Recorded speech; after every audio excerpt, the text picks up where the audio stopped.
Nestled in the heart of French Polynesia, Maupiti is a gem waiting to be discovered. But what does it cost to experience paradise? Let's dive into the economics of Maupiti and uncover how to make your dream vacation a reality with the best price deals. The Maupiti price is shaped by its isolation and limited resources. Transportation costs soar as most goods are imported, hiking up the prices of everyday items.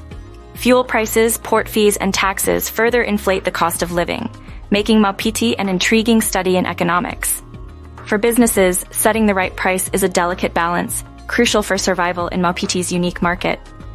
Residents grapple with the high cost of essentials, making financial savvy a necessity. And for the island's economy, understanding Maupiti price is key to policymaking that supports both businesses and the community. Innovative strategies are essential to ease the Maupiti price. Investing in transportation infrastructure can cut costs significantly. Embracing renewable energy and supporting local agriculture can reduce dependence on imports, while water conservation initiatives can secure a more sustainable future for the island.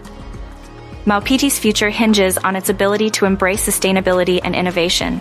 By investing in green practices and tapping into the growing ecotourism market, Maupiti can transform its high cost of living into an opportunity for growth and self-reliance. The island's natural beauty and culture could become a beacon for those seeking a sustainable escape. Book with a French Polynesia at Far and Away Adventure.